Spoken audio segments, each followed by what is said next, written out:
Si Lisa, ang itinuturing na itim na tupa ng kanyang pamilya, ay laging nasa gilid ng kanilang marangyang mundo. Ang kanyang kaliwang pisngi, na may pilat mula sa isang malagim na aksidente noong siya'y bata pa, ay tila naging simbolo ng kanyang kakulangan sa mata ng kanyang mga magulang. Ang bawat araw sa kanilang mansyon ay puno ng sigawan, galit, at malamig na katahimikan na tila yelo sa kanyang puso. Ngunit sa kabila ng lahat, si Lisa ay nanatiling matatag, kahit na ang kanyang kakambal na si Liza ay tila kinuha ang lahat ng liwanag at pagmamahal mula sa kanilang pamilya. Si Liza, ang kakambal ni Lisa, ay isang perpektong modelo ng kagandahan at tagumpay. Sa kanyang pagiging tanyag, siya ang reyna ng kanilang tahanan, habang si Lisa ay nagtatago sa madilim at makipot na sulok ng kanilang atik. Sa bawat araw na lumilipas, natutunan ni Lisa na maging tahimik, magtago, at umiwas sa mga mata ng kanyang ina at ama na puno ng pagkamuhi. Ngunit isang araw, nagbago ang lahat. Dumating si Liza mula sa Paris, dala ang balitang siya'y ikakasal sa isang bilyonaryo. Ngunit sa likod ng kanyang ngiti at kagandahan, may lihim siyang tinatago. Hindi siya maaaring magpakasal, kaya't sa isang desperadong hakbang, ipinilit ng kanilang pamilya na si Lisa ang pumalit sa altar. Habang nakatayo si Lisa sa harap ng salamin, suot ang marangyang damit pangkasal, hindi niya maiwasang magtanong sa sarili, ano kaya ang magiging reaksyon ng lalaking ito kapag nakita niya ang aking mukha? Magpapatuloy pa kaya ang kasal, o tulad ng lahat ng iba, ako'y kanyang lalaitin at iiwan? Sa kabila ng takot, tumayo si Lisa ng buong tapang, habang ang kanyang puso ay tila binabalot ng yelo. Sa araw ng kasal, ang mga bisita ay nagbulungan, ang kanilang mga mata ay puno ng paghuhusga. Ngunit sa kabila ng lahat, si Lisa ay nanatiling matatag, ang kanyang mga mata ay hindi nagpakita ng kahinaan. Sa madilim na atik ng kanilang mansyon, si Lisa ay nakaupo, nakayakap sa kanyang mga tuhod, habang naririnig ang sigawan ng kanyang mga magulang sa ibaba. Ang kanilang galit ay parang mga kidlat na bumabagsak sa kanyang puso. Ngunit sa gitna ng lahat ng ito, ang tanging liwanag sa kanyang buhay ay ang kusinira ng kanilang bahay, na tila naging pangalawa niyang ina. Iya, gising ka na ba? Tanong ng kusinira, habang dahan-daang binubuksan ang pinto. Agad na tumayo si Lisa upang tulungan itong dalhin ang tray ng pagkain. Kumain ka na, Lisa. Alam kong hindi ka na naman nila pinakain, ani ng kusinira, habang nakatingin sa kanya ng may habag. Ang mga salitang iyon ay tila kutsilyong tumama sa puso ni Lisa. Totoo, madalas siyang hindi pinapakain ng kanyang ina, lalo na kapag galit ito. Hindi niyo na po sana ako inabala, Nay. Paano po kung mahuli kayo ni Mommy? Baka po pagalitan pa kayo, sagot ni Lisa, puno ng pag-aalala. Wala akong pakialam, Lisa. Ang mahalaga, hindi ka magutom. Hindi ko matitiis na makita kang ganito, sagot ng kusinira, habang pinapahid ang luha sa kanyang pisngi. Habang kumakain si Lisa, isang balita ang dumating mula sa kusinira. Iya, uuwi na ang kakambal mo mula Paris. Siguraduhin mong hindi ka lalabas ng atik, lalo na't ayaw niyang makita ka. Uuwi na siya. Ano kaya ang sasabihin nila mommy at daddy? Tanong ni Lisa. Ang kanyang boses ay puno ng pagtataka at kaba. Sa loob ng kanyang puso, alam ni Lisa na ang pagbabalik ni Liza ay magdadala ng bagong bagyo sa kanilang buhay. Ngunit sa kabila ng lahat, siya'y nanatiling matatag, handang harapin ang anumang pagsubok na darating. Iya, narinig ko na ikakasal na ang kakambal mo sa isang CEO. Pero may problema, hindi raw siya makakauwi dahil sa kontrata niya bilang modelo. Sana naman, hindi ka nila idamay sa kalokohan nila, sabi ng ginang habang maingat na inilalapag ang tray ng pagkain sa maliit na mesa sa tabi ni Lisa. Napatigil si Lisa sa ginagawa at napatingin sa ginang, ang kanyang mga mata ay puno ng pagtataka. Bakit naman po ako idadamay? Ano naman ang kinalaman ko dyan? Napabuntong hininga ang ginang at tumingin sa kanya ng may habag. Anak, para namang hindi mo kilala ang pamilya mo. Singitim ng kilikili ng mommy mo ang budi niya. Alam kong kaya nilang gumawa ng kahit anong paraan para maisalba ang reputasyon nila. Kaya mag-iingat ka, ha? Ako na ang bahala sa pagkain mo. Salamat po, Nay, sagot ni Lisa, ngunit may lungkot sa kanyang boses. Hindi ko maintindihan ang pamilya ko. Bakit napakasama nila sa akin? Napakabuti ko namang bata. At, sa totoo lang, maganda naman ako, di ba? Ang kanyang tinig ay may bahid ng pilit na biro, ngunit malinaw ang hinanakit sa likod nito. Napangiti ng tipid ang ginang, ngunit halatang nasasaktan para kay Lisa. Anak, huwag mong hayaang sirain kanila. Alam kong malakas ka, pero kung kailangan mo ng tulong, nandito lang ako. Ngumiti si Lisa, pilit na pinapakita ang kanyang tapang. Nay, okay lang po ako. Strong po ako. Kaya ko to. Sige na po, bumaba na po kayo. Baka magtaka na si Mommy. Mag-iingat ka palagi, anak, paalala ng ginang bago ito umalis, dahan-daang isinara ang pinto ng atik. Pagkaalis ng ginang, bumagsak ang mga luha ni Lisa. Ilang beses na niyang narinig ang mga salitang iyon, ngunit hindi pa rin nawawala ang kirot sa kanyang puso. Sa kabila ng lahat, pilit niyang pinanghahawakan ang natitirang lakas sa kanya. Bumalik siya sa pagbabasa ng kanyang libro, ngunit hindi pa man siya nakakaabot sa 2 pahina, biglang bumukas ang pintuan ng atik. Napatayo siya sa gulat. Ang kanyang ina ang pumasok, galit na galit ang mukha. Mag-usap nga tayo, Lisa, mariing sabi nito. Mommy, bakit po? Tanong ni Lisa, pilit na itinatago ang kaba sa kanyang boses. Lumabas ka dyan. Kailangan ka naming makausap ng daddy mo. Bilisan mo at huwag kang babagal-bagal, utos ng kanyang ina. Walang nagawa si Lisa kundi sumunod.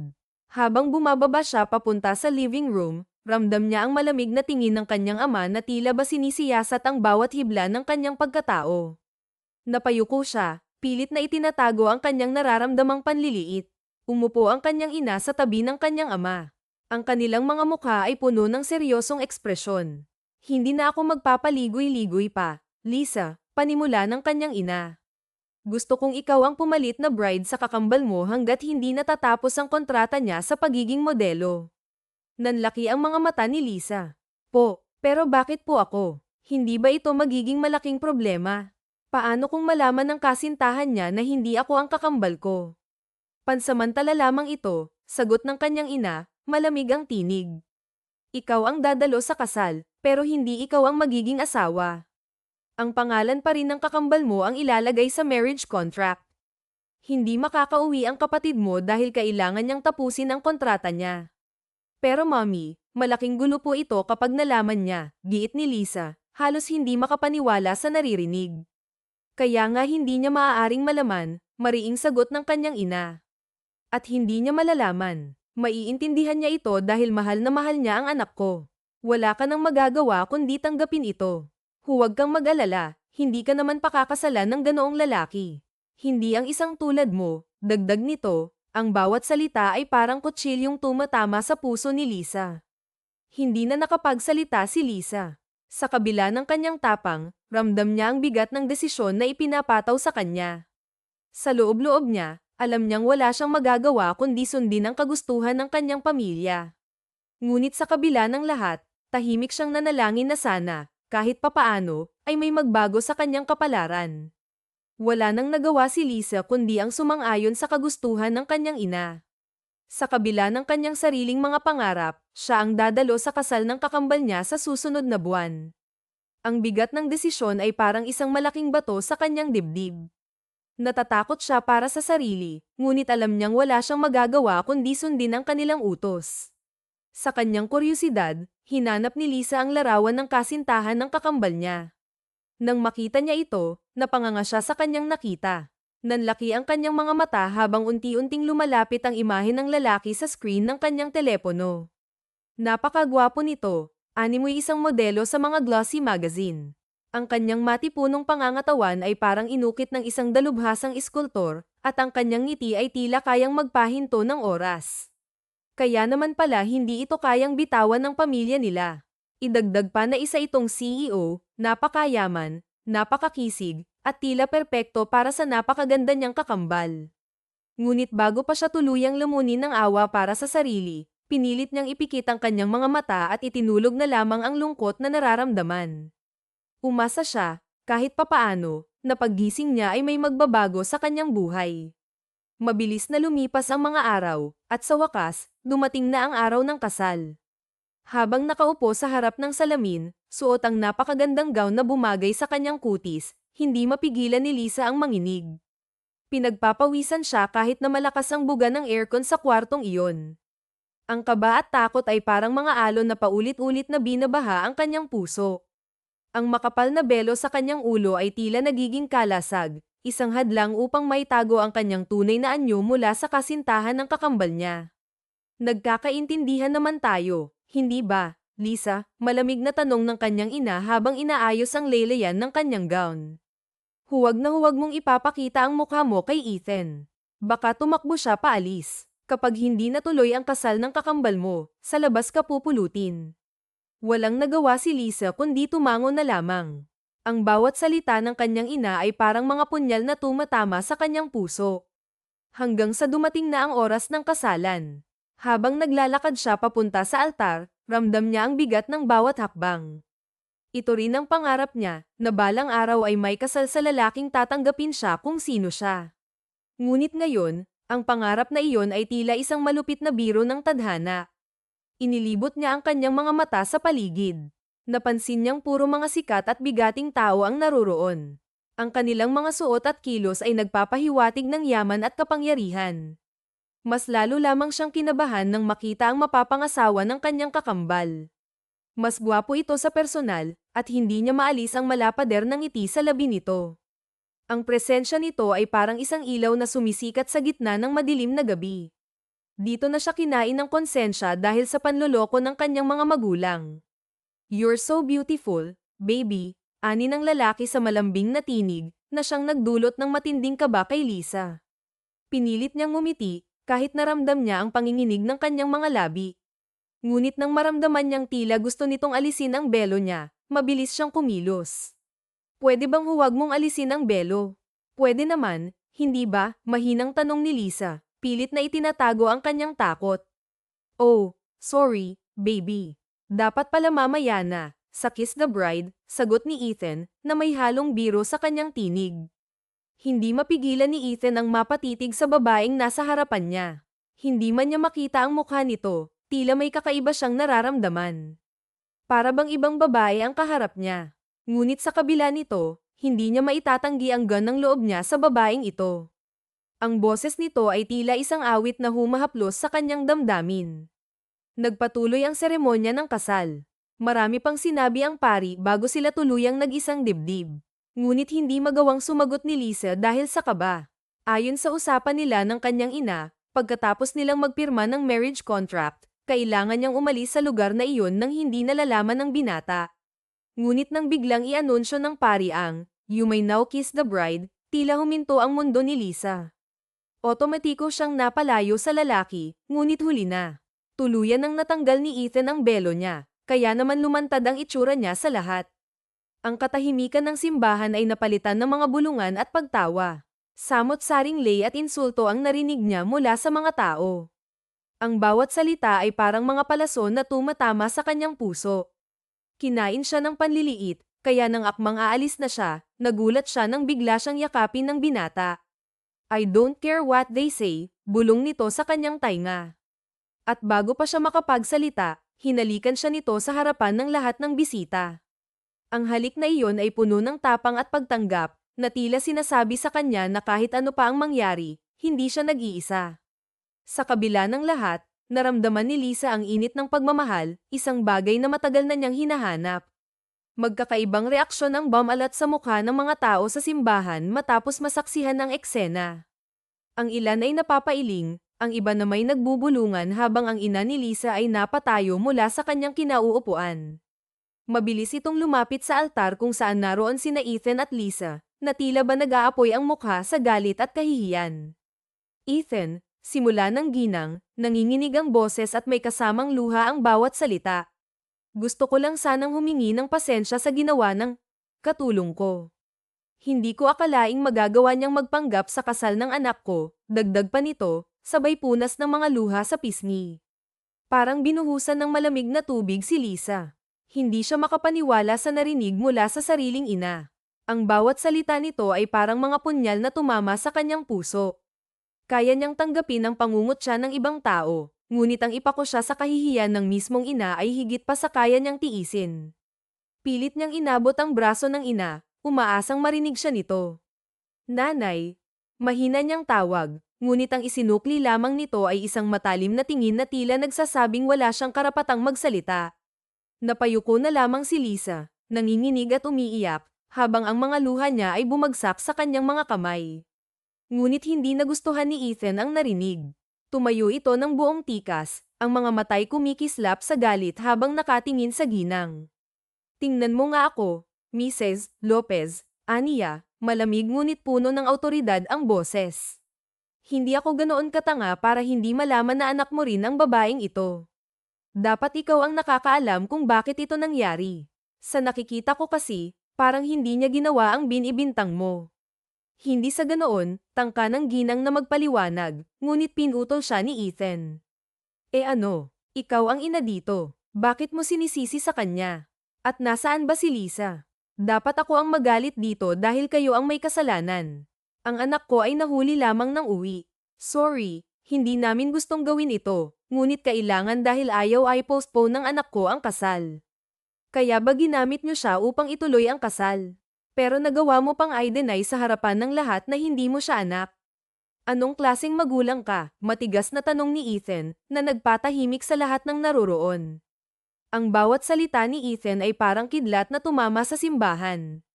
Walang makapagsalita, at ang ina ni Lisa ay tila natameme sa harap ng galit ng binata.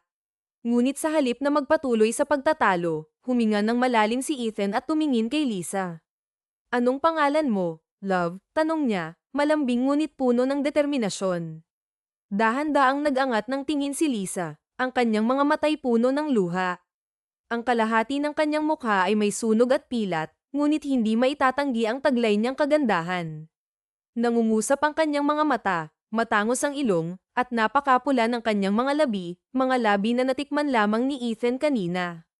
Natakot si Lisa habang nakatingin sa kanya, ngunit mas lalong lamambat ang puso ng binata.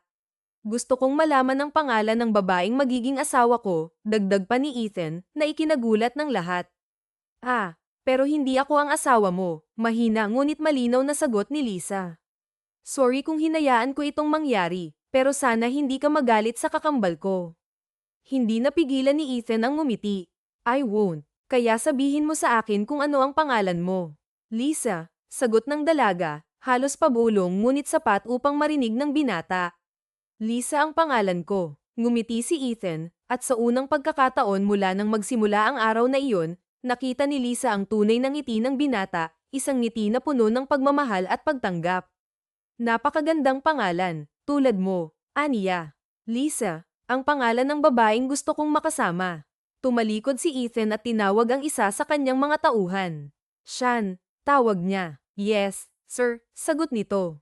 Gusto kong gumawa ka ng bagong marriage contract, pero pangalan ni Lisa ang ilagay mo. Nagulat ang ina ni Lisa sa narinig. Teka, anong pangalan ng babaeng ito ang ilalagay mo? Hindi pwede dahil masasaktan ng anak kong si Lisa. Huminga ng malalim si Ethan at tumingin ng diretso sa ginang. Di ko na problema yun kung hindi siya dumalaw sa kasalang ito. Anong palagay nyo? Nahahayag na lang ang lahat. Akala nyo ba maloloko nyo ako? Hindi. Baka naman pwede pa natin itong pag-usapan. Mahal na mahal ka ng anak kong si Lisa, at hindi siya matutuwa kapag nalaman niya ito. Ngunit hindi nagpatinag si Ethan. Tumayo siya sa tabi ni Lisa at mahigpit na hinawakan ang kamay nito.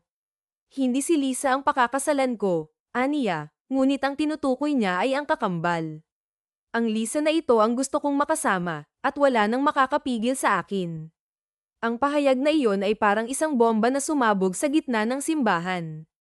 Ngunit sa kabila ng lahat, naramdaman ni Lisa ang init ng kamay ni Ethan sa kanya, at sa unang pagkakataon, naramdaman niya na hindi siya nag-iisa. Tumahimik kayo, galit na sigaw ni Morocco, habang ang kanyang tinig ay umalingaw-ngaw sa buong lugar. Tapos na ang kasalang ito, at ayaw ko nang makita pa ang pagmumukha niyong lahat. Pakisabi sa anak mo na tapos na kami. At salamat. Ang kanyang mga matay malamig na tumingin sa paligid bago mahigpit na hinayla si Lisa palabas ng simbahan, walang pakialam sa mga matang nakatingin sa kanila. Si Lisa naman ay naguguluhan, hindi alam kung saan siya dadalhin ng lalaki. Pilit niyang hinayla ang kanyang braso mula sa mahigpit na pagkakahawak nito, ngunit hindi niya magawang makawala. Bitawan mo ako, please, sir. Pagsusumamo niya, halos pabulong ngunit puno ng takot. Hindi ko po sinadyang magpanggap na kakambal ko. Huwag mo naman po akong aipakulong, please.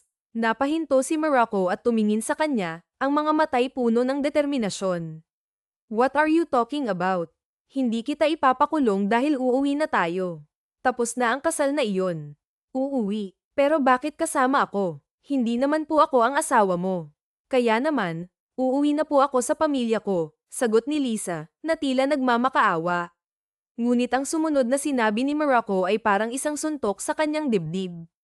Pamilya, aniya, may halong pangungutya ang boses. Ni hindi nga tao ang tingin sa'yo ng sarili mong ina, eh. Tapos gusto mo pang umuwi roon. Kung tungkol naman ito sa pag-aasawa, nagkakamali ka dahil ako na ang asawa mo. Ikaw ang pinakasalan ko at hindi ang kakambal mo. Kaya naman, kailangan sumama ka sa akin. Pero bakit? Tanong ni Lisa. Ang kanyang boses ay nanginginig sa takot at pagkalito. Hindi ka ba nandidiri sa akin? Pangit ako, at ang kakambal ko ang dapat mong pakasalan. Naging substitute lang naman ako dito, at hindi naman talaga ako dapat ang pakasalan mo, dagdag pa niya, habang ang kanyang mga matay nagsimulang mapuno ng luha. Ngunit ang sagot ni Morocco ay puno ng katiyakan. Ikaw ang pinakasalan ko ngayong araw, at hindi siya. Kaya naman, umuwi na tayo, love. Pagod na ako, at hindi rin maganda ang araw na ito. Kaya naman, umuwi na tayo. Wala nang nagawa si Lisa kundi ang sumama sa lalaki. Isinakay siya nito sa isang mamahaling sasakyan, at habang nasa biyahe, kapwa sila tahimik. Ngunit hindi mapigilan ni Lisa na mamangha nang makarating sila sa isang napakalaking mansyon. Ang bawat detalye ng gusali ay nag-uumapaw sa karangyan, mula sa malalaking haligi hanggang sa makintab na marmol na sahig. Good day po, senyor. Aba, naba ang asawa mo. Napakagandang babae, bati ng isang ginang na sumalubong sa kanila. Napahiya si Lisa, at mabilis niyang tinakpan ang kanyang mukha. Nako, iya, hindi ganon ang ibig kong sabihin.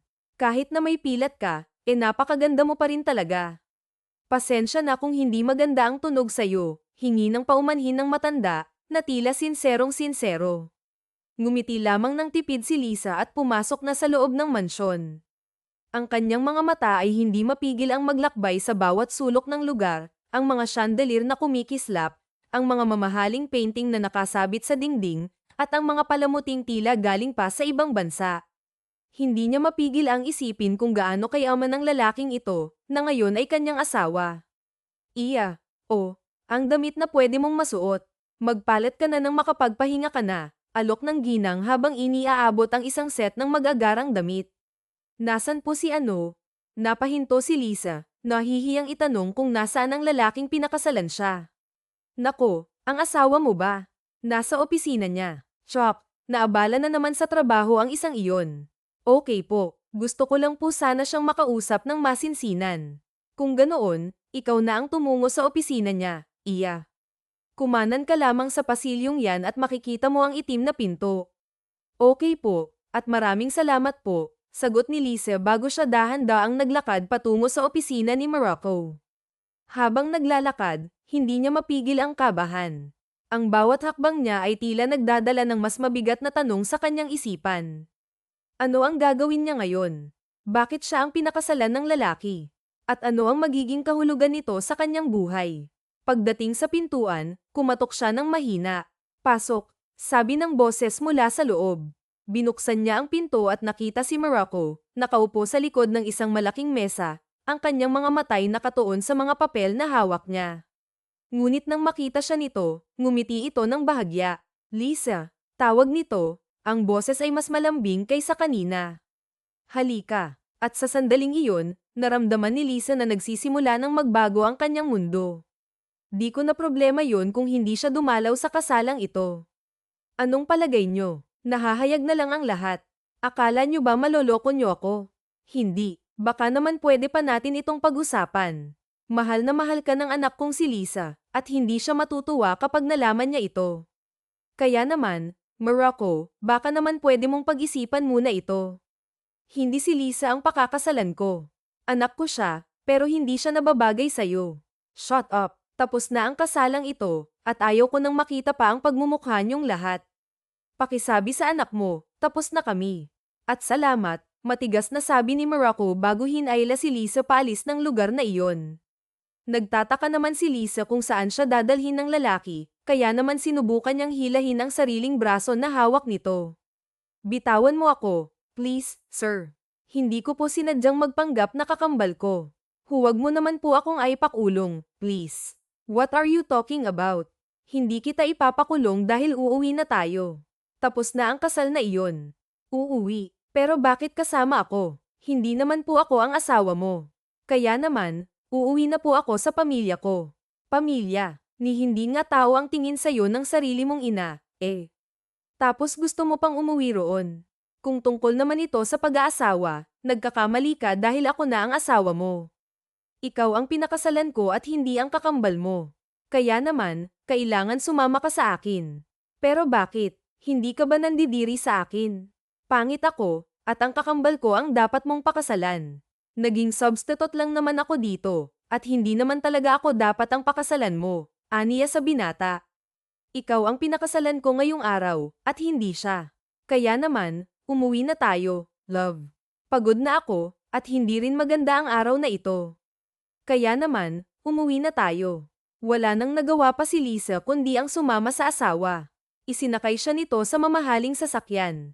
Walang kibuan hanggang sa madala siya sa isang napakalaking mansyon. Namamangha siya kung gaano kaganda ito. Bakit nga ba siya nagtataka pa kung literal na isang bilyonaryo pala ang napili ng kakambal? Good day po, senyor. Aba, na ba ang asawa mo? Napakagandang babae, ani ng ginang. Kaya naman nakaramdam ng hiya si Lisa at mabilis na tinakpan ng mukha. Nako, hindi ganon ang ibig kong sabihin.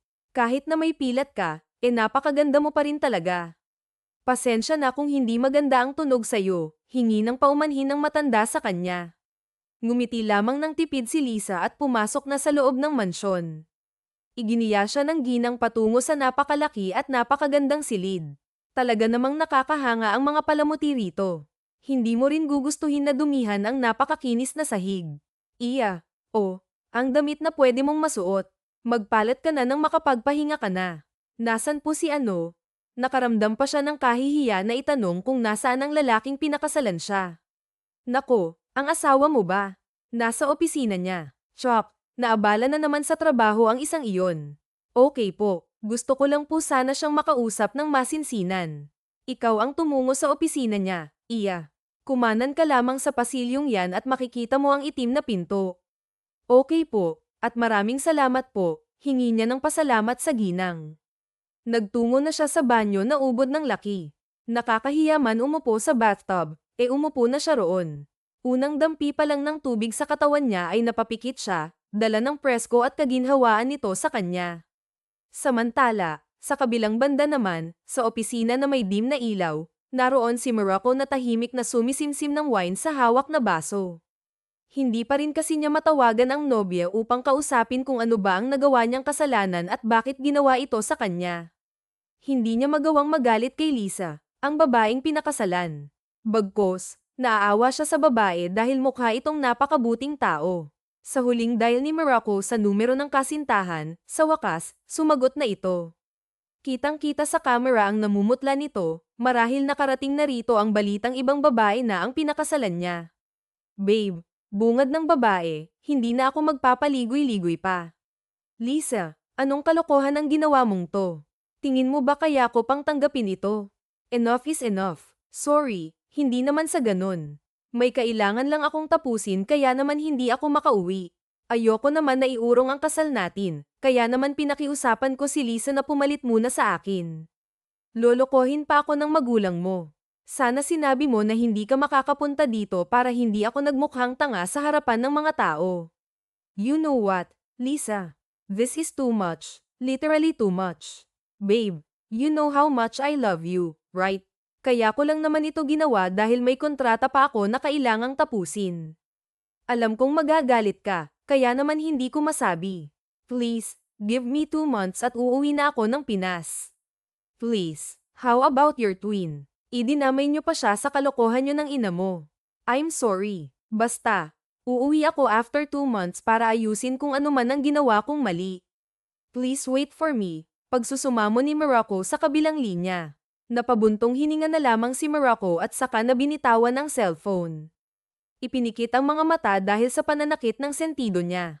Maraming problema ang kinahaharap niya ngayon, at alam niya na kalat na sa social media ang naging pagpapakasal niya.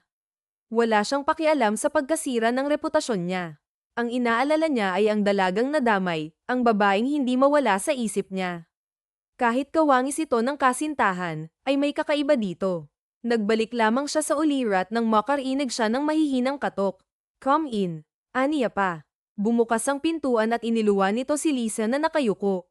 May balabal ang mukha upang matakpan ang pilat sa mukha. Hindi tuloy mapigilan ni Morocco ang pangasayman ng mukha dahil sa ginawa nito. Hi sir. Pwede ba tayong mag-usap? Hobby po, tak ang tanong pabalik ng babae. Hindi mapagtanto ni Morocco kung bakit niya sinabi yun. Subalit ayaw niya na marinig rito ang salitang, sir. Asawa siya nito, kaya naman kailangan nitong matuto kung paano siya tawagin. Sabi ko, tawagin mo akong hubby at hindi sir. Sa pagkakatanda ko, kakakasal lang natin ngayong araw. Sorry. Pero hindi naman ako ang kakambal, kaya hindi ko kayang tawagin ka sa pangalan na yon. Pero ikaw ang pinakasalan ko ngayong araw. Opo, pero hindi pa rin ako ang kakambal. Pero gusto ko na po sanang umuwi sa amin kung maaari lang po. No, tumaas pa ang boses ni Morocco na siyang nagpa-atres naman kay Lisa. Namutla siya at pinanginigan ng kamay dahil sa nerbiyos. Napansin iyon ni Morocco, lalo na ang pagtaas-baba ng paghinga ng asawa. Alerto siyang lumapit dito upang tingnan ang kalagayan ng babae. Bigla na lamang itong nagsisigaw at umiyak. Natarante siya bigla sa inakto nito. Sorry po, hindi na po mauulit. Hindi ko na po gagawin ang mga ayaw nyo. Please, huwag nyo po akong saktan. Lisa, calm down, sigaw pa ni Morocco sa babaeng naging kasakasama sa bahay. Mabilis namang dumating ang ginang at nagulat sa nasaksihan. Please, huwag niyo po akong sasaktan. Hindi na po mauulit, pagwawala pa rin ni Lisa. Calm down. I'm sorry. Please, calm down. Hindi kita sasaktan, pagpapatahan pa ni Morocco sa babae. Diyos mio, anong nangyayari sa asawa mo, Iho? Sandali at tatawag ako ng doktor. Huwag mo ako sasaktan. Please, mommy. Hindi na po ako lalabas ng atep. Please, nagugutom na po ako, mahihinang bulong ng asawa. Doon natulala si Morocco nang mapagtanto kung bakit nagkakaganito ang asawa. Para bang pinunit ang puso niya sa sakit nang makita ang kalagayan nito. Niyakap niya ang asawa at kinarga ito na parang bata. Inupo sa kandanggan habang patuloy sa pagpapakalma. Di kita sasaktan, kaya naman kumalma ka. Thank you, mahinang bulong ni Lisa bago siya kinain ng antok. Samantala, hindi naman mapinta ang mukha ni Morocco dahil nais niyang alamin ang naging buhay nito sa poder ng mga magulang. 2 oras na ang nagdaan simula nang makatulog ang asawa. Mahimbing, tila isang bata ang asawa na payapang natutulog sa ibabaw ng kama. Nasa kamay na rin niya ang impormasyon tungkol sa asawa, at halos manlumo siya sa naranasan nito sa poder ng sariling magulang. Tahimik naman ang sekretarya niya sa harapan at nakayuko, nag-aantay ng utos sa lalaki. So, alam mo ba saan niya nakuha ang pilat sa mukha? Sa ngayon, walang nakakaalam kung inborn ba ito o nakuha sa isang aksidente, sagot ng sekretarya. Alright, thank you. Pakisabi na lang sa pamilya ni Arya na magpo-pull out ako ng shares ng kumpanya nila. Gusto ko ilagay mo sa alanganin ng kumpanya. Papaano si Miss Lizar? Hindi ba pamilya niya ito? Kapag nag-pull out tayo ng shares, siguradong babagsak ang kumpanya nila. I don't care. Do what I say. At makakaalis ka na. Wala nang nagawa pa ang secretary niya kundi ang sundin ang binata. Muli siyang lumapit sa round table upang magsalin ng wine sa baso. Sinimsam iyon at muling ibinalik ang tingin sa asawa. Mabilis ang pagdaan ng mga araw, at 2 linggo nang nananatili si Arya sa poder ng asawa. Nahihiya pa rin siya sa asawa at hindi sanay na tawagin itong hubby. Subalit, sa kakapilit nito, ay unti-unti na siyang nasanay. Ang hindi lamang alam ni Arya ay kung hanggang kailan siya papalit bilang substitute ng kakambal. Aray, hiyaw niya nang hindi sadyang mahiwa ang daliri dahil sa paglipad ng isipan. Lumabas roon ang napakadaming dugo, at napansin niyo ng ginang. Aray, kung bata ka, bakit kasi hindi ka nag-iingat? Kapag ito ay nakita ng asawa mo, tiyak na papagalitan ka. Sabi na kasing ako na ang magluto, pero napakatigas ng ulo mo. Sorry po, nanay. Gusto ko lang po na tumulong dahil wala po akong ginagawa kundi ang matulog at kumain. Nakakabagot din po kasi dito sa bahay, at wala po akong alam gawin. Sus, ang bata ka talaga. Sana sinabi mo, at ikaw na lang ang pinakiusapan kong magdala ng tanghalian ni Ethan. Ang batang yun kasi ay mahilig sa lutong ulam at hindi yan madalas kumakain sa mga restaurant.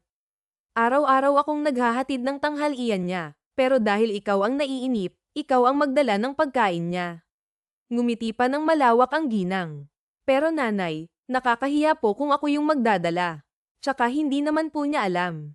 Huwag kang mag-alala, dahil mas matutuwa pa yun kung ikaw ang magdadala ng pagkain niya. Kaya sige na, ako na dito at maghanda ka na upang tumungo sa asawa mo. Kinuha na rin ng ginang ang hawak niyang kutsilyo, at ito na ang nagtuloy sa pagluluto. Napagpasyahan na rin ni Arya na magpunta sa silid nila ni Ethan upang mag-ayos. Kahit wala naman ikakaganda ang itsura niya, isang simpleng puting dress ang pinili niya at binagaya ng flat shoes. Ibinalabal din niya ang tela sa ulo upang matakpan ang kanyang pilat sa mukha. Nang bumaba siya, sa wakas ay nakahanda na ang paper bags na dadalhin. Mag-iingat ka, Iya, at huwag kang mag-alala. Si Berto ang bahala sa iyong maghatid sa kumpanya ng asawa mo. Salamat po, nanay. Ani naman niya bago lumabas ng mansyon, bitbit ang kaba at lakas ng loob. Mabilis lang ang naging biyahe, at nakarating na siya sa kumpanya ng asawa. Namangha pa siya sa ganda at laki nito. Kaya naman tumungo na siya sa loob. Kinakabahan man, lumapit siya sa front desk kung saan may 4 na babaeng nagtatawanan roon. Excuse me po, ani pa niya upang makuha ang atensyon ng mga ito. Hindi naman siya nabigo, at tumingin ang mga ito sa kanya, tingin na may paghuhusga, lay, at inis. Yes, saang floor po ang opisina ni Ethan? Tanong niya. Dahil sa tanong niya, bigla na lamang tumaas ang mga kilay ng mga ito. Anong meron, miss? Dito haunted house para bumisita ka dito, sabat ng isa. Dinalhan ko kasi siya ng lunch, at kilala niya ako, kalmado pa rin kung makipag-usap si Arya sa mga babae. Miss, hindi naman sa nilalay ka namin, pero sa tingin mo ba mapapansin ka ng boss namin? May girlfriend siya na napakaganda, kaya umuwi ka na lang at huwag nang umasa pa, pang-iinsulto naman nito sa kanya. Hindi na kinaya ni Arya ang pang-iinsulto, kaya naman lumaban siya kahit papaano. Asawa niya ako, baka pwede niyo siyang tawagan at sabihin na nandito ako sa lobby. Girls, narinig niyo ba ang pagiging ilusyonada ng babaeng to? Asawa daw siya ng CEO. Hindi lang pala ito pangit, asemera din pala siya, ani ng isa sa 4 na babae, at sabay-sabay silang nagtawanan. Miss, hindi talaga ako nakikipagbiruan, at asawa niya ako. Hindi rin kami baliw para paniwalaan ka, pangit. Umalis ka na bago pa ako tumawag ng security guard. Hindi na lamang nakipagtalo si Arya sa mga babae, kaya nagtungo siya sa waiting area at naupo roon.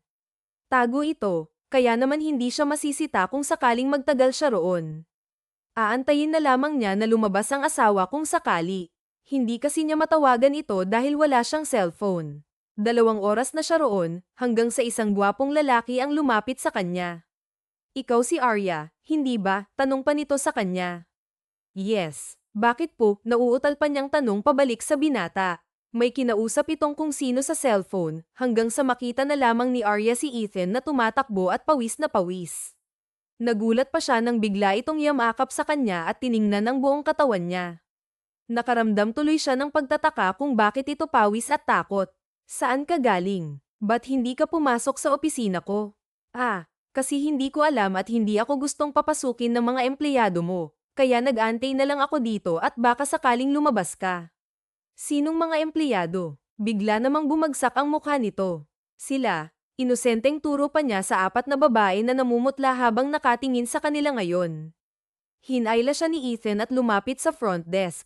Kinabahan siya sa mga sumunod na nangyari dahil sinibak niya ang 4 na babaeng nanglay sa kanya kanina. Inanunsyo pa niya na siya ang asawa nito at dapat siyang irespeto. Nakaramdam ng kakaiba si Arya dahil ngayon lamang siya nakaramdam ng ganoong pakiramdam, ito ang ipagmalaki at ipagtanggol sa ibang tao. Alam kong kinikilig ka pa, Pero sana kapag ganitong pagkakataon ay magsabi ka sa baliw kong kaibigan dahil ginugulo kami niyan, at hindi mo alam na halos ikutin namin ang Maynila, ani ng lalaki. Pasensya na, hindi ko kasi alam eh. Ayos lang naman. Ako nga pala si Israel. Nice to meet you, Arya. So, ako'y mauuna na.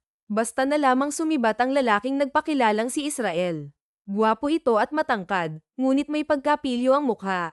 Bakit hindi ka nagsabi na pupunta ka? Napakislat pa siya nang biglang magsalita si Morocco. Wala kasi akong cellphone, at saka hindi ko alam ang number mo. Ah, right, my bad. Pero masaya ako ngayong araw kasi ikaw ang nagdala ng pagkain ko. Maliit na bagay, at saka wala kasi akong ginagawa kaya naman ako na lang ang nagdala, napayuko pa si Arya. Hindi naman mapigilan ni Morocco na mas lalo itong harutin dahil parang kamatis sa pula ang asawa. Kumain ka na pala, at hindi na lang ganoon kainit ang mga to, kaya naman tiisin mo muna. Inilapag pa ng asawa ang mga pagkain sa lapag.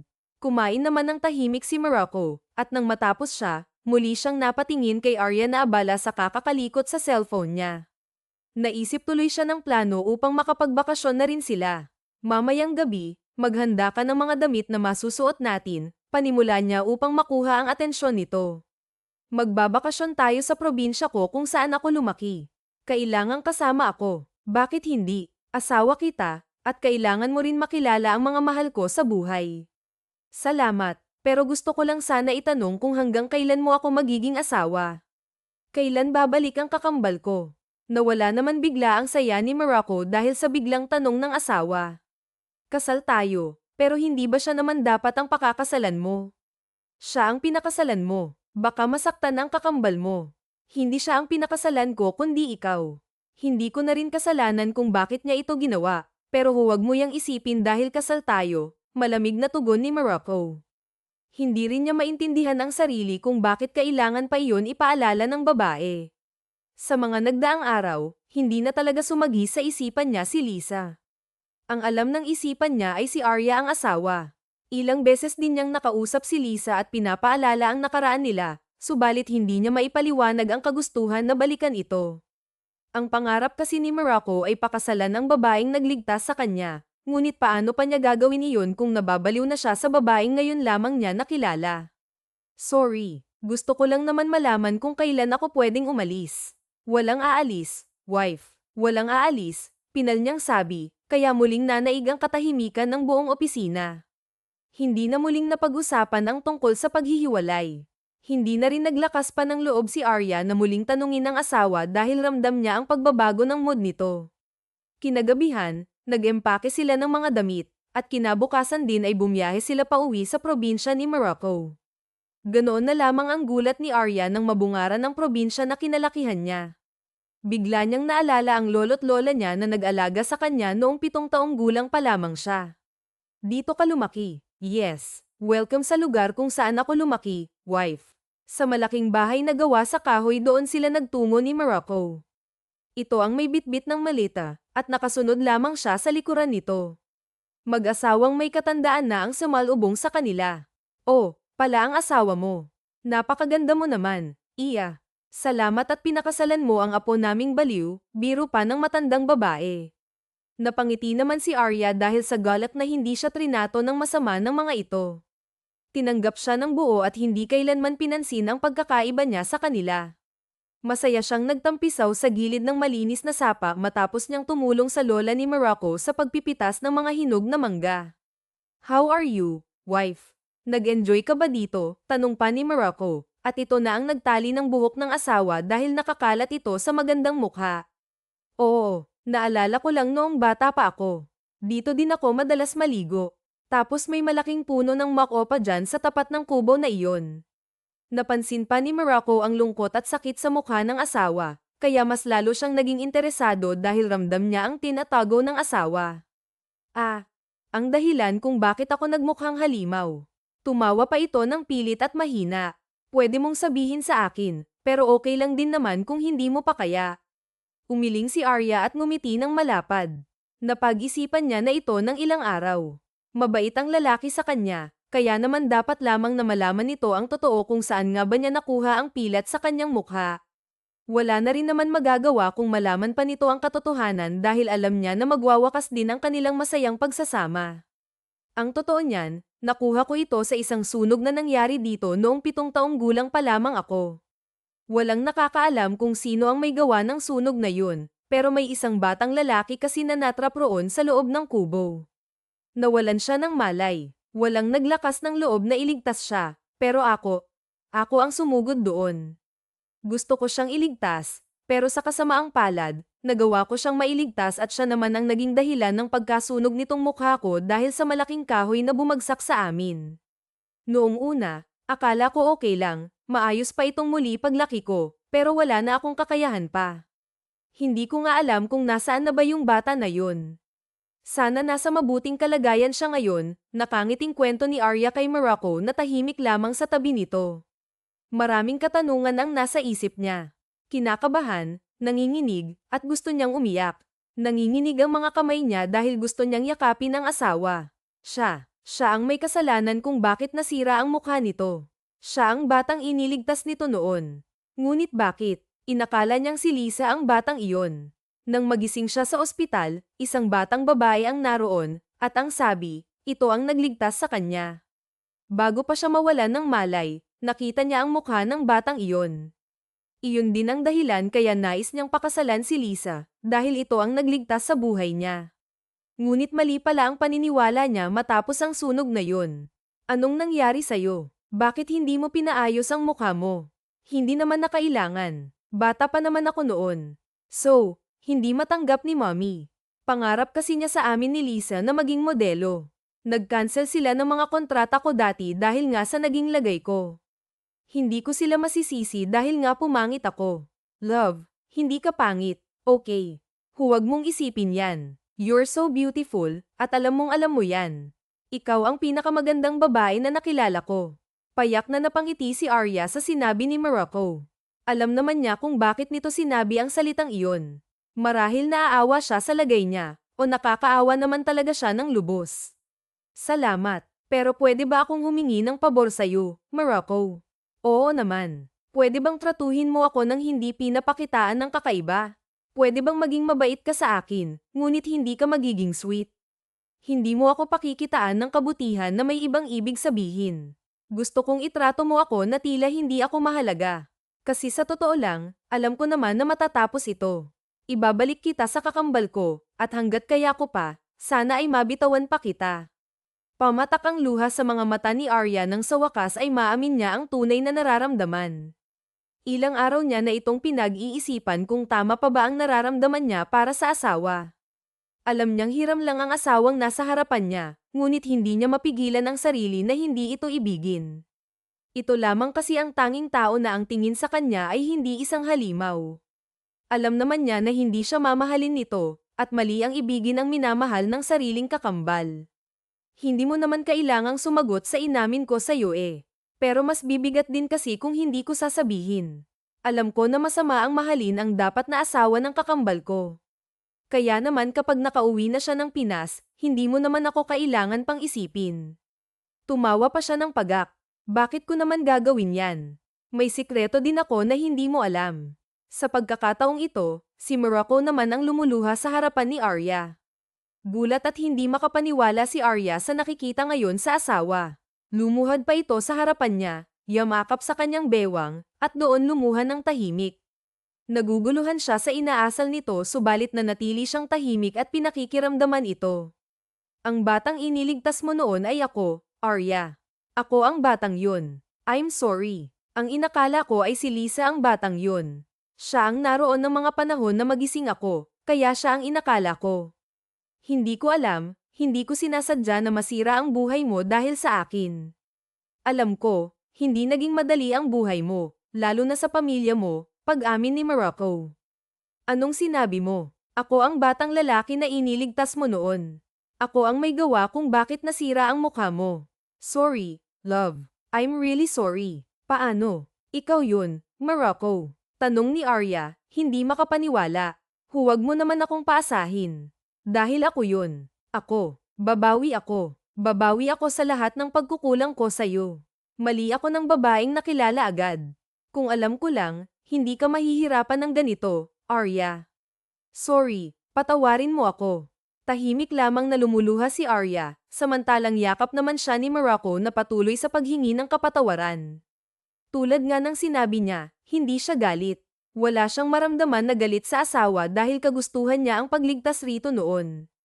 Tumahan ka na riyan dahil hindi ako galit, at alam mong hindi ako kailanman nagalit sa'yo.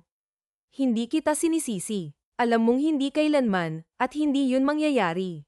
Thank you. Tara na at umuwi na tayo kay nanay para naman makatulong ako sa kanya. Panasan mo na rin ang luha mo dahil baka isipin nila na sinaktan kita. Wala akong pakialam sa sasabihin ng ibang tao. Ang sa akin lang, masaya ako dahil nalaman ko ang totoo. Sobrang saya ko na nalaman kung ikaw ang batang yun. Kalimutan na natin dahil matagal na ring tapos, at hindi ko kailanman pinagsisihan na iniligtas ka. Tara na, baka abutan tayo ng gabi dito, nakangiting aya ni Arya sa asawa. Ngumiti at yamakap muna si Morocco sa babae bago nila nilisan ang gilid ng sapa. Sa kabilang banda naman ay ang kakambal ni Arya na si Lisa, na nagpupuyo sa galit dahil hindi sinasagot ng kasintahan ang mga tawag niya. 2 linggo na siyang iniiwasan ng lalaki, at hindi niya alam kung bakit. Humingi naman siya ng kapatawaran sa nagawa, at handa siyang bumawi rito. Kaya kahit hindi pa tapos ang kontrata, napilitan siyang bitawan ito upang puntahan lamang ang binata. Pagod siyang sumalampak sa mahabang sofa ng mansyon nila nang lumapit ang kanyang ina. Tahimik ito at tila malalim din ang iniisip, ni hindi siya napansin. Ma'am, hindi mo ba ako welcome dyan? Kakauwi ko lang at gusto ko kayong makausap ni Daddy. Anak, hindi ka ba nag-aalala? Ang pinakasalan ni Morocco ay ang kakambal mo. Hindi kaya sila ang magkaibigan kung sakali, lalo na't magkasama sila sa iisang bubong. Anong sinabi mo? Magkasama sila sa iisang bubong. Ma'am, walang nagsabi sa akin na magkasama sila. Ang alam ko lang ay naging substitute ang pangit na babaeng yun. Mas lalong namula ang babae sa galit sa isiping magkasama ang kakambal at kasintahan. Hindi lamang iyon ang dahilan kung bakit siya nagagalit. Naiisip niya rin na baka mabuking siya, na baka malaman ng lalaki ang tunay na pagkatao, at hindi niya kakayanin kung iiwan siya basta-basta ng lalaki. Hindi sa kakambal niya, at hindi kahit kaninong babae. Anak, si Morocco ang may gusto ng bagay na iyon, at wala kaming magawa. Sila ang mag-asawa, anak, at hindi kayo. What? Hindi ang pangalan ko ang nasa marriage contract. Paano nangyari yun? Anong kalokohan ang ginawa ng Arya na yan? Si Morocco ang nagbago ng bagay na yun, at wala na kaming kontrol. Anak, bakit hindi na lang kaya natin sabihin sa kanila ang totoo? Sa tingin ko, ito na rin ang panahon para malaman ni Morocco ang totoo. Natatakot ako na baka malaman niya ang lahat. Ani ng ginang na talaga namang mababakas ang matinding takot sa kanyang mga mata. Anak, masyado nang malaki ang nagawa nating kasalanan sa kakambal mo at sa nobyo mo. Kapag nalaman nila ang totoo, mas lalong sasama ang tingin nila sa atin. Maging masama kung masama, pero wala akong pakialam pa. Akin lang si Morocco, at ako ang batang nagligtas sa kanya noon. Iyon ang totoo, at hindi yun magbabago. Kukunin ko siya sa pangit na babaeng yun, at hindi mo ako mapipigilan, aniya bago umalis ng mansyon at saka sumakay ng sasakyan. Pinaharurot ito patungo sa mansyon kung nasaan ang nobyo at kakambal. Samantala, si Arya at Morocco ay mas lalong naging malapit sa isa't isa. Hindi na nga itinatago ni Morocco ang tunay na nararamdaman sa asawa, lalo na nang malaman nila ang totoo. Mas lalo pa silang naging maayos dahil sa pagsasama nila sa probinsya. Ngayon, handa na siyang mahalin ni Arya ng buo. Ang kailangan na lamang nilang asikasuhin ay kung paano magbabayad ang pamilya ng asawa sa lahat ng ginawa ng mga ito sa babae. Morocco, love, pagtatama niya. Sandali namang tumigil sa pagmamasa ng harina at bumaling ng tingin ang asawa sa kanya. Gusto ko lang sana na iabot mo sa akin ang asukal na nasa tabi mo. No, bakit? Call me first muna. Morocco, no. Call me love. Siya namang pamumula ng mukha ni Arya. Pero hindi ako sanay na tawagin ka sa tawag na yan. Isa pa, paabot lang ako ng asukal. Alam mo, love, malapit na akong magtampo sa'yo, ani pa ni Morocco, na nagpaikot naman sa mata ni Arya. Anong ibig mong sabihin? Bakit ka naman magtatampo sa akin? May nasabi o nagawa ba akong mali? Unang-una, hindi mo ako gustong katabi sa pagtulog, kaya naman hiwalay pa rin ang kwarto natin. Pangalawa, hindi man lang kita mahalikan. Pangatlo, ayaw mo pa akong tawaging love. At pang-apat, alam mo naman na mahal kita, pero bakit ayaw mo pang tanggapin? Ano bang sinasabi mo dyan? Masyado ka na bang gutom kaya kung ano-ano na ang mga sinasabi mo? Umiwas na lamang ng tingin si Arya dahil sa pagiging prangka at vocal ng asawa. Hindi pa rin siya sanay sa affection na pinapakita nito. Subalit, hindi itatanggi ni Arya na masaya siya at gusto niya ito. Call me love muna kasi, Morocco. Please, nag-puppy eyes pa ito. Love ko, narinig ni Morocco. Love nga, paabot ng asukal. Pulang-pula na si Arya dahil sa kagagawa ng asawa niya. Isa pa nga, ang sarap sa ears. Tumaas baba pa ang kilay nito. Kaya naman mas lalong namula ang mukha ni Arya. Love, paabot ng asukal, please. Pinatigas pa ni Arya ang boses at tiningnan ng asawa sa mga mata nito. Seryosong tumingin si Ethan sa ibabaw. Ang akala naman ni Arya ay iaabot nito ang asukal, ngunit nagulat siya nang bigla siyang haklitan ng lalaki sa batok at sili ng halik. Dahil sa pagkabigla, hindi siya agad nakagalaw o nakakilos. Ramdam niya ang mapupusok na halik nito sa kanya, lalo na ang mahihinang ungol nito. Hindi rin nagtagal, nadala na rin siya sa halik kaya kusang sumunod ang kanyang mga labi. Tumagal ang halikan nilang dalawa hanggang sa kargahin siya nito at iupo sa ibabaw ng sink. Ipinulupot naman ni Arya ang kanyang mga braso sa batok ng asawa. Naghiwalay lamang sila ng kapusin ng hininga. Kitang-kita ni Arya ang pag-apoy ng matinding pagnanasa sa mga mata ni Ethan. Stop me, love. Baka hindi ako makapagpigil. At, may laman na ito next month, hinawakan pa nito ang impes niyang tiyan. Ano bang sinasabi mo dyan? Saka ibaba mo na ako dito. Baka hindi matapos ang ginagawa ko, sagot ni Arya, na namumula pa rin. Biglang narinig nila ang malakas na sigaw ni Lisa, ang kakambal ni Arya. Naabutan kasi nito na naghahalikan ang dalawa, kaya naman umuusok na ngayon ang ilong nito sa galit. Lisa, ang kapal mo. Arya, ang kapal ng mukha mong landiin ang nobyo ko. Wala ka bang kahihiyan sa katawan, ha? Saan mo kinuha ang kapal ng mukha mo para sulutin ang nobyo ng sarili mong kakambal, ha? Hindi naman sa ganun. Makinig ka muna sa akin, sagot ni Arya, nanginginig ang boses. Makinig, para ano? Para iyakan mo ako at sabihing hindi mo sinasadya, na minahal mo lamang siya at hindi mo napigilan ang sarili mo. Ganun ba? Dinuro pa nito si Arya, na lumuluhan na ngayon. Hindi naman sa ganun, Lisa. Let's go at mag-usap tayong dalawa, sabat ni Ethan habang sinubukang hawakan ang siko ni Lisa. Ngunit sinampal siya nito ng sobrang lakas. Napalingpakan ng ulo ni Ethan, at ramdam niya ang hapdi ng pisngi niya dahil sa talas ng mga kuko ng babae. Ano? Sasabihin mo sa akin na hindi niya sinasadya? Ganun ba? Na mahal mo na siya? Ganun ba? Ha? Lisa, huwag mo naman siyang saktan. Please, pakiusap ni Arya, nanginginig sa takot. Baka mapatay pa kitang malandi kang pangit ka, galit na sigaw ni Lisa. Enough, malakas na sigaw ni Ethan. Di ba ako ang dapat magtanong sa'yo kung anong ginagawa mo sa pamamahay namin? Ang asawa ko ba dapat ang tinatanong mo ngayon? Ang sarili mo kung anong ginagawa mo rito. Wala kang karapatang pagsalitaan ng ganyan ng asawa ko, Lisa, dahil wala kang karapatan. Wala akong karapatan. Niloloko mo ako, Ethan. Niloko mo ako, at pinakasalan mo ang kakambal ko na dapat ay ako yun.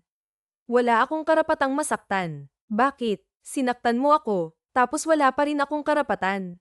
Kahit panay ang agos ng luha ni Lisa, walang maramdaman si Ethan. Mas lumapit pa siya sa asawa upang aluhin ito dahil natatakot siya na baka muling mangyari ang isang beses na gabing iyon.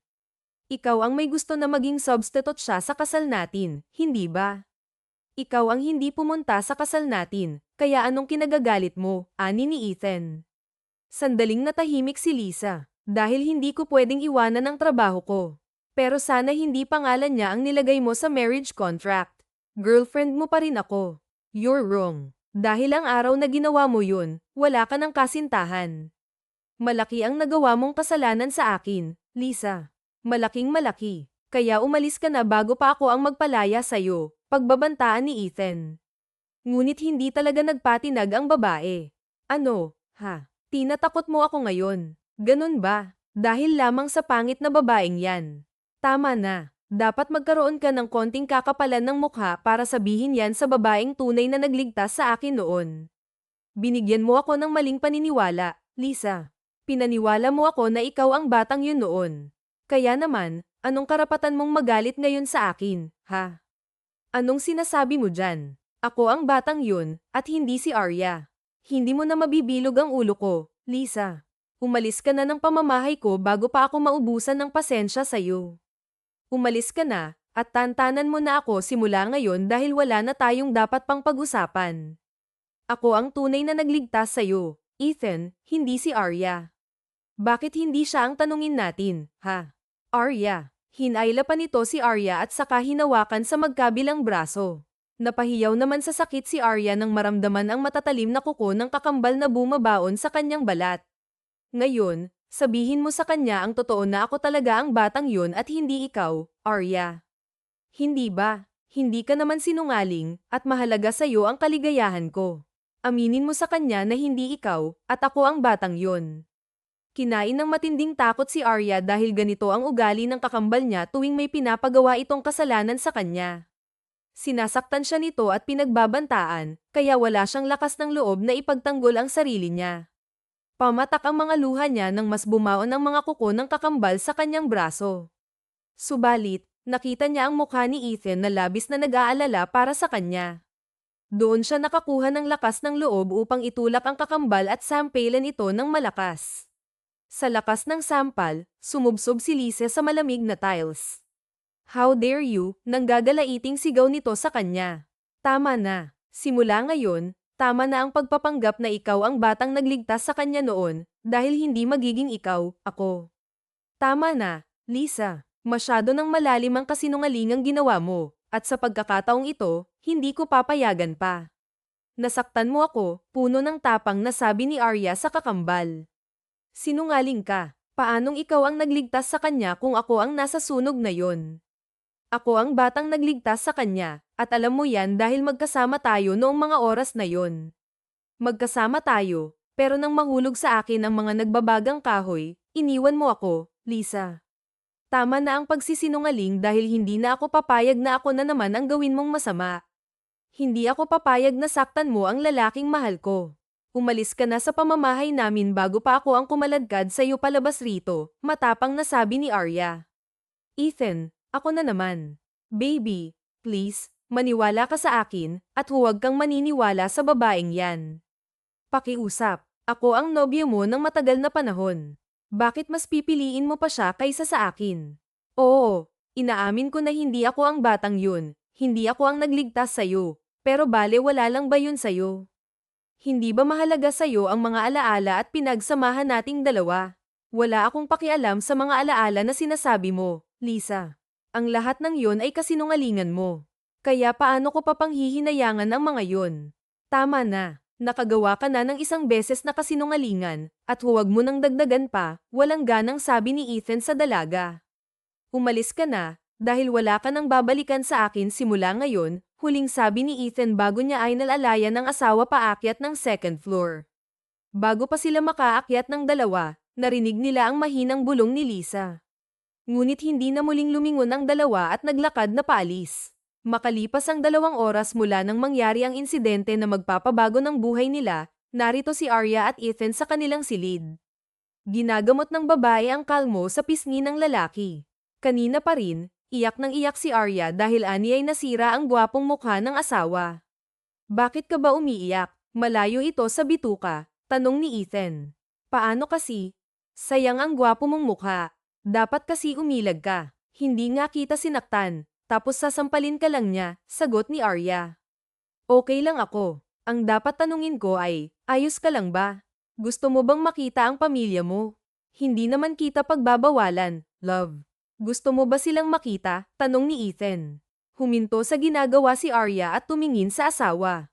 Naalala niya ang paghihirap na dinana sa kamay ng sariling mga magulang. Hindi siya galit, o kailanman nagtanim ng galit sa mga ito. Siguro ang nasa puso niya ay tampo. Nagtatampo siya sa mga magulang niya dahil hindi siya pinahahalagahan ng mga ito. Subalit minsan, hindi na rin kailangan pang marinig ang mga paliwanag o paghingi ng tawad ng mga ito. Maluwag sa kalooban niya na napatawad niya ang mga ito. Sa tingin ko, hindi naman kailangan na makita ko pa sila.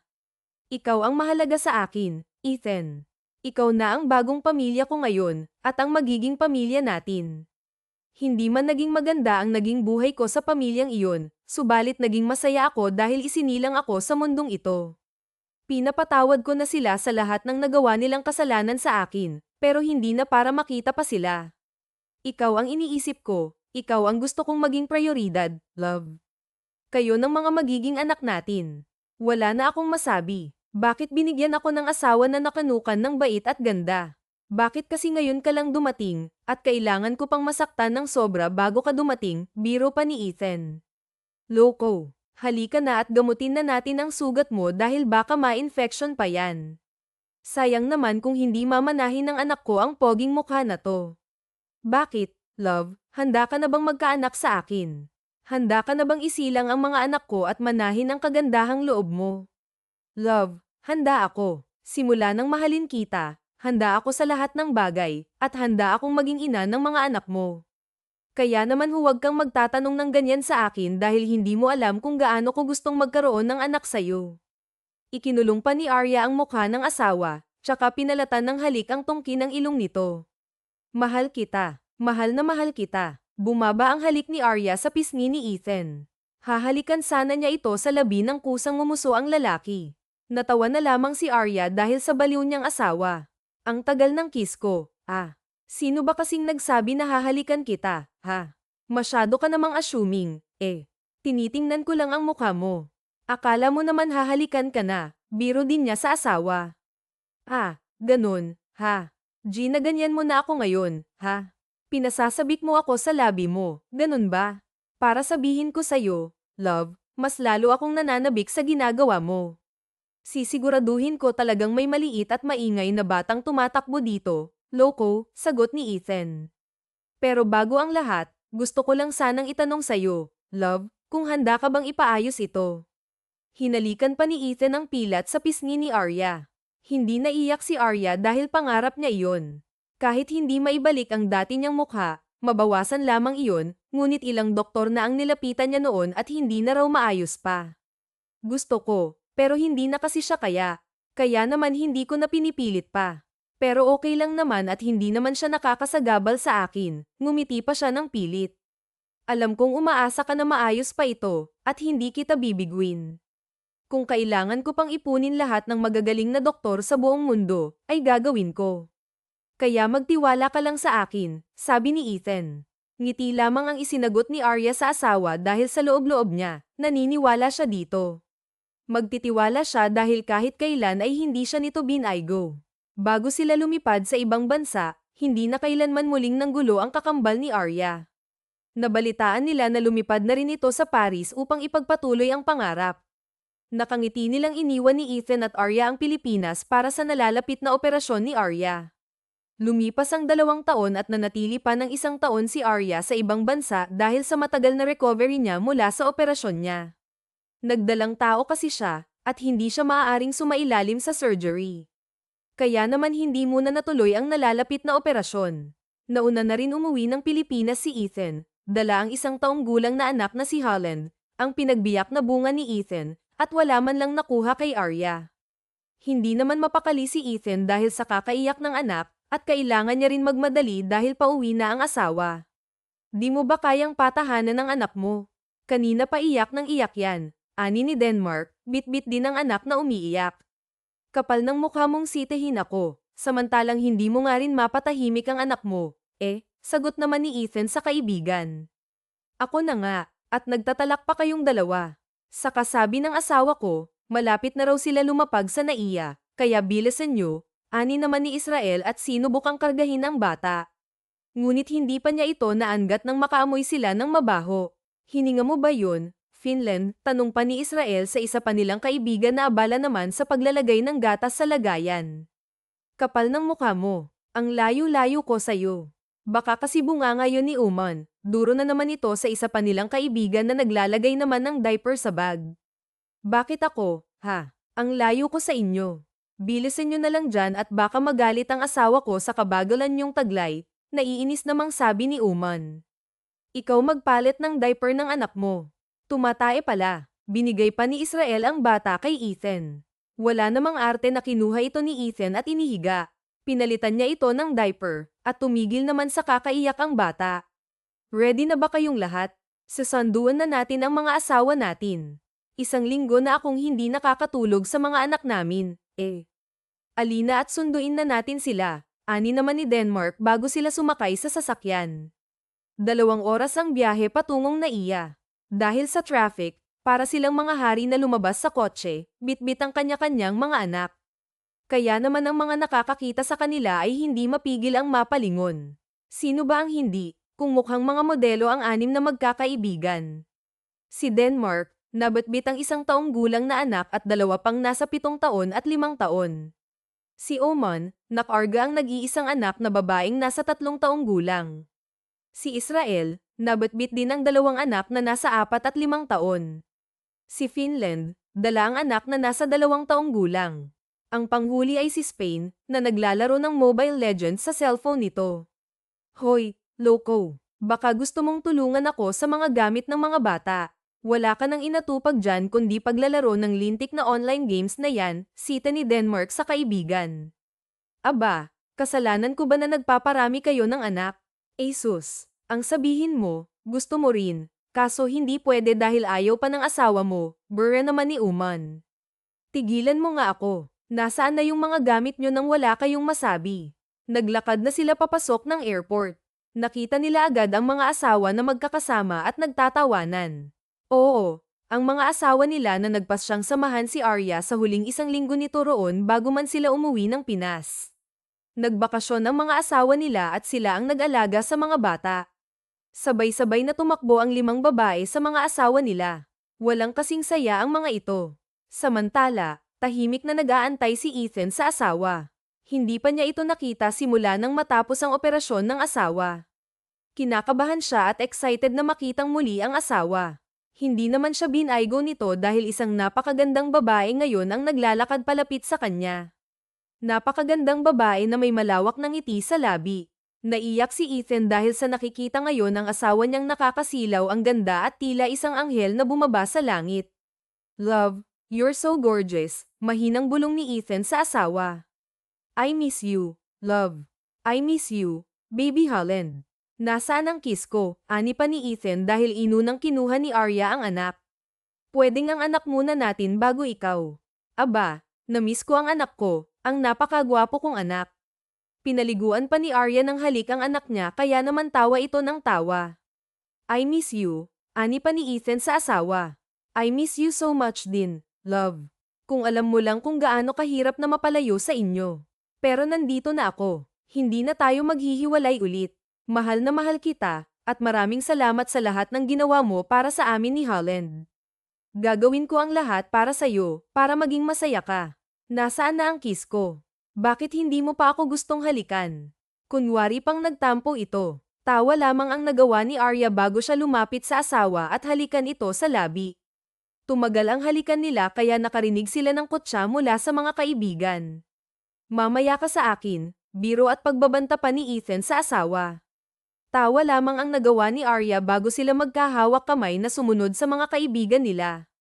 Ang tawanan at kwentuhan ang namayani sa loob ng sasakyan nang makapasok sila dito. Ang mga babaeng naging kaibigan ni Arya na masasabi niyang walang kapares, at ang mga kaibigan ng asawa na naging kaibigan na rin niya. Hindi man ganoon kaperpekto ang naging buhay nila ni Ethan sa 2 taon na pagsasama, iisa lamang ang masasabi ni Arya, walang katulad ang lalaki. Napakabait nitong bilang asawa at ama sa anak nila, kaya naman wala siyang pagsisisi na minahal niya ito. Why? Masakit ba ang ulo mo? Puno ng pag-aalalang tanong ni Ethan sa kanya nang sumandal siya sa balikat nito at yakapin ang braso. Namiss niya ang asawa kahit na ilang araw lamang sila nagkahiwalay. Masaya lang ako. Sobrang saya ko ngayon. Ang saya-saya ng puso ko. Sobra pa sa hiningi ko ang pinagkaloob sa akin ng Diyos, love. Ang saya-saya ko. Salamat. Maraming salamat sa hindi pagsuko sa akin kahit na minsan hindi rin ako mabuting asawa. Aniya sa asawa. Mahal kita, Kaya gagawin ko ang lahat para sa'yo. At huwag kang magpasalamat sa akin. Ako dapat ang magpasalamat dahil binigay ka sa akin ng Diyos. Ako ang pinili mo, at binigyan mo ako ng cute na anak. Salamat, love. I love you. Ani ni Ethan. I love you, love. Sukli ni Arya bago hinalikan ang labi ng asawa kahit na naroon din ang ibang mga kaibigan nila. Ngiti lamang ang ginawad niya sa lahat, at ganoon rin ang mga ito. Tawanan at kutsa na naman ang namayani sa loob ng sasakyan na iyon, patunay lamang na naging matatag ang pagsasama nilang lahat at nalagpasan ang lahat ng pagsubok na dumating sa buhay nila. Wakas.